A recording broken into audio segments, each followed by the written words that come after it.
बातम्या विस्ताराने पाहूयात। पंतप्रधान नरेंद्र मोदी उद्या नागपूरचा दौरा करणार आहेत। फडणवीसांचं नागपूर शहर मोदींच्या स्वागतासाठी आता जोरदार तयारीला लागलेलं आहे। ठिकठिकाणी वेगवेगळे फलक लावण्यात आलेत। तसंच मोदींच्या सुरक्षेसाठी 4000 पोलिसांचा बंदोबस्त हा ठेवण्यात आलाय। उद्या मोदी गुढीपाडव्यानिमित्त विशेष कार्यक्रमासाठी संघ कार्यालयामध्ये जाणार आहेत। तसंच एका नेत्रालयाचं उद्घाटन सुद्धा मोदींच्या हस्ते संपन्न होणार आहे। तर उद्या पंतप्रधान नरेंद्र मोदी नागपूरचा दौरा करणार आहेत। फडणवीसांचं नागपूर शहर मोदींच्या स्वागतासाठी आता सज्ज झालेलं आहे। ठिकठिकाणी विविध फलक सुद्धा लावण्यात आलेले आहेत। तयारी अंतिम टप्प्यामध्ये आलेली आहे। तसंच सुरक्षेच्या कारणास्तव 4000 पोलिसांचा बंदोबस्त हा तैनात करण्यात आलाय।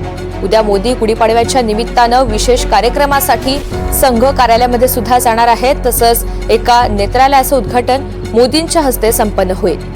तर या सगळ्या संदर्भात अधिकची माहिती देण्यासाठी आपल्यासोबत प्रवीण मुधोळकर आहेत।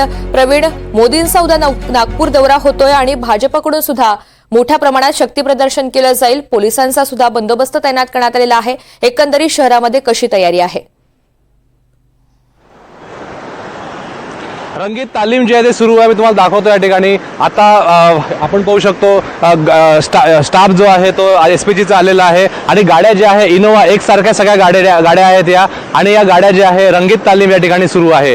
या जवळपास 40 पेक्षा जास्त गाड्या आहेत आणि ज्या पद्धतीनं उद्या पंतप्रधान मोदी नागपुरात येणार आहे तर त्याच पद्धतीनं हा ताफा जो आहे रंगीत तालीम सध्या सुरू आहे। पोलीस पाहू शकतो आपण की या ठिकाणी चोख बंदोबस्त करण्यात आलेला आहे। ॲम्ब्युलन्स असेल, फायर ब्रिगेड असेल, ते सगळं तैनात आहे। पोलीस आयुक्त चालले नागपूरचे आणि पोलीस आयुक्त या ठिकाणी संपूर्णपणे आढावा जो आहे तो घेत आहेत आणि या ठिकाणी ताफा जो आहे गाड्यांचा तो 100वरती गाड्या ज्या आहेत त्या असणार आहेत। पण पंतप्रधान जेव्हा नागपुरात येतील तेव्हा ताफा जो आहे तो लिमिटेड त्यांच्या गाड्यांचा असेल, कारण की राज्यपाल असतील, मुख्यमंत्री असतील, उपमुख्यमंत्री असतील, त्यामुळे याचं मॅनेजमेंट कसं करायचं याकडे आता पोलिसांचं लक्ष आहे। आणि आता मेडिकल चौक मी तुम्हाला दाखवतो। मेडिकल चौक परिसरामध्ये आहे नागपूरचं शासकीय वैद्यकीय महाविद्यालय हॉस्पिटलचा हा चौक आहे आणि या चौकामध्ये जवळपास 6 रस्ते आहे। त्यामुळे 6ही रस्ते जे आहेत ते बंद करण्यात आलेले आहे आजपासूनच आणि आता या ठिकाणी मोजक्याच लोकांना एंट्री देण्यात येत आहे। पंतप्रधान सर्वात आधी नागपूर विमानतळावर येतील। नागपूर विमानतळावरून ते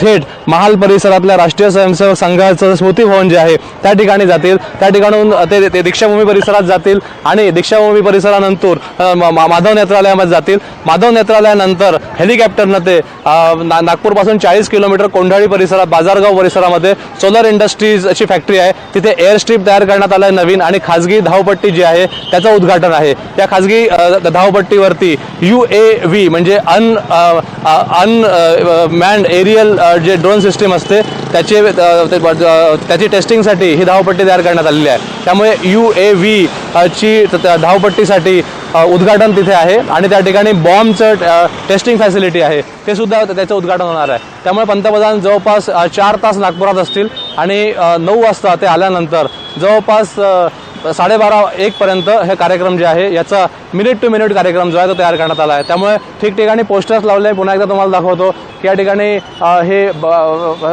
मेडिकल चौक परिसरात आहे, स्वागताचे पोस्टर लागलेले आहे आणि त्यासोबतच भगव्या कलरचे या ठिकाणी मंडप सारखं हे लावण्यात आलेलं आहे, सजावट करण्यात आलेली आहे आणि ज्या ठिकाणी काम सुरू आहे तो सुद्धा भाग झाकण्यात आलेला आहे। अगदी, त्यामुळे आता ही सगळी तयारी अंतिम टप्प्यामध्ये पोहोचलेली आहे। प्रवीण, धन्यवाद सविस्तर माहितीसाठी।